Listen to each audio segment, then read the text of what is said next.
ગુજરાતની અંદર ઘણી બધી જગ્યા ઉપર દાદાનું બુલડોઝર ચાલી રહ્યું છે અને ઘણા ખરા ભાજપના જેવા નેતાઓ છે, જે ધારાસભ્ય છે કે સાંસદ કહી શકાય, એ તમામ છે તે ભાજપના જ, કારણ કે જે દાદાનું બુલડોઝર ચાલે છે એમની સામે તેમણે બળવો કર્યો છે. આવું આપણે અગાઉ પણ જોયું હતું. અબડાસાના ધારાસભ્ય પણ મેદાનમાં આવ્યા હતા કે બુલડોઝર ચાલ્યું અને પોતાના મતદારોની ચિંતા થઈ. હવે આમાં એક વધારો થયો છે અને સામે આવ્યા છે મનસુખ વસાવા. મનસુખ વસાવા સાંસદ છે ભરૂચના અને તેમણે હવે દાદાના બુલડોઝરની સામે બાંયો ચડાવી છે. નમસ્કાર, આપ જોઈ રહ્યા છો નિર્ભય ન્યૂઝ અને હું છું આપની સાથે રિદ્ધિ.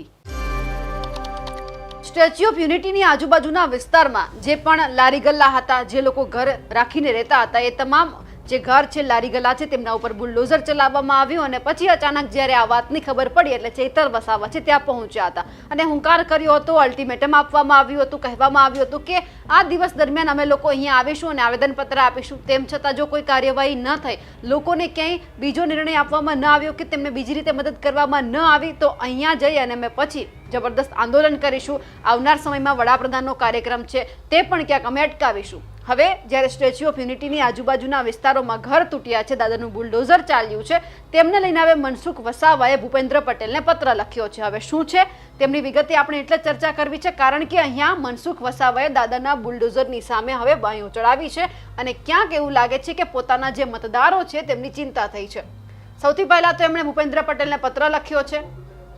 કેવડિયા કોલોની વિસ્તારના સ્ટેચ્યુ ઓફ યુનિટી ખાતેના સ્થાનિક આદિવાસીઓના મકાનો તોડી પાડવા તથા કેટલાક સ્થાનિક પ્રશ્નો બાબતે આ રજૂઆત કરવામાં આવી છે. જે રીતે કેવડિયા કોલોની વિસ્તારમાં આપણે જોયું કે ઘણા બધા લોકો એવા છે કે જેમના ઘર તૂટી ગયા છે, લોકો ઘર વિહોણા બન્યા છે, જે પોતાના ધંધા રોજગાર ત્યાં ચલાવતા હતા, એ ધંધો રોજગાર પણ અત્યારે પડી ભાંગ્યો છે. તેમને લઈને આ કહેવામાં આવ્યું છે. જે ભારત સહ ઉપરોક્ત વિષય અન્વયે સાદર જણાવવાનું કે કેવડિયા કોલોની વિસ્તારના જિલ્લા પંચાયતના ભાજપના સભ્ય, ગરુડેશ્વર તાલુકાના ભાજપના પ્રમુખ તથા સ્થાનિક આગેવાનોએ મને રૂબરૂમાં મળીને લેખિત તથા મૌખિક આ વિસ્તારના જે સળગતા પ્રશ્ન છે, જેમાં ખાસ કરીને સ્ટેચ્યુ ઓફ યુનિટી ખાતે જે ઊભા ઘરો હતા તે સ્ટેચ્યુ ઓફ યુનિટીના વહીવટી તંત્ર દ્વારા આગામી ચોમાસાની ઋતુ બેસવાના 1 મહિના પૂર્વે તોડી નાખવામાં આવ્યા. તે યોગ્ય નથી. સ્થાનિક આદિવાસી લોકોના રોજગાર ધંધા માટેના મહત્વના પ્રશ્નોની રજૂઆત મારી સમક્ષ કરી છે અને તેઓની રજૂઆતમાં મને તથ્ય જણાય છે. તો આ બાબતે તાત્કાલિક આપ સાહેબશ્રીની કક્ષાએથી સ્થાનિક આદિવાસીઓના પ્રશ્નોના સમયસર ઉકેલ લાવવા માટે મીટિંગ બોલાવી જોઈએ. આ જ પ્રશ્ન બાબતે જિલ્લાના બીજા પણ પદાધિકારીઓને તેમને રૂબરૂ મળીને આ બાબતની ચર્ચા કરી છે. નર્મદા જિલ્લાના સ્થાનિક આગેવાનોની આપના લેવલે બેઠક બોલાવી યોગ્ય ઉકેલ લાવશો તેવી આશા રાખું છું. આભાર સર, આપનો વિશ્વાસ.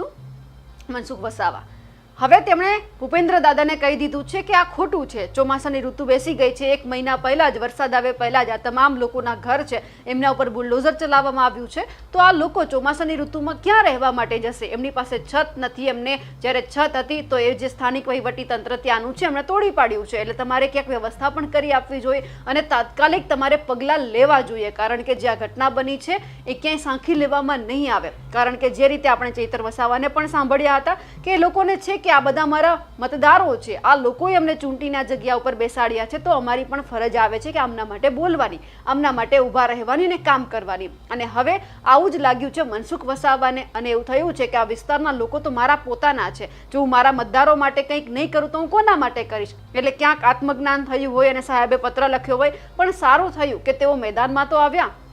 કારણ કે સ્વાભાવિક છે કે જ્યારે કોઈ આવી ઘટના બનતી હોય છે ત્યારે અમુક સમયે જ ચૈતર વસાવા અને મનસુખ વસાવા જે હંમેશા આમને સામને હોય છે, એ અમુક ઘટનાઓમાં એકસાથે તો જોવા મળે છે. એકસાથે આ સૂર અત્યારે ઉઠ્યા છે કે આ લોકો માટે અમે વિચારીએ છીએ. અહીંયા હવે એ જોવાનું છે કે ભૂપેન્દ્ર દાદા શું કરે છે, કારણ કે કહેવામાં તો આવ્યું છે કે તમારે કામગીરી કરવી જોઈએ, મીટિંગ બોલાવો, વ્યવસ્થા કરો, કંઈક તો કરો કે અમારા વિસ્તારના લોકો છે ક્યાં જશે? ચોમાસું ચાલુ થઈ ગયું છે, હવે વરસાદ આવશે, એમની પાસે ઘર નથી, ક્યાં રહેવા માટે જશે? કારણ કે બધા જ હવે ઘર વિહોણા બની ગયા છે.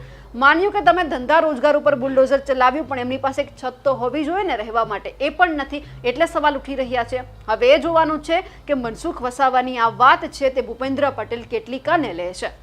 અમારા અહેવાલને લઈને આપનું શું કહેવું છે અને જે રીતે મનસુખ વસાવાએ ભૂપેન્દ્ર પટેલને આ રજૂઆત કરી છે તેમને લઈને આપ શું માનો છો? કમેન્ટ કરીને ચોક્કસથી જણાવજો. સાથે જ અમારી નિર્ભય ન્યૂઝ ચેનલને લાઇક, શેર અને સબસ્ક્રાઇબ કરવાનું ભૂલશો નહીં. નમસ્કાર.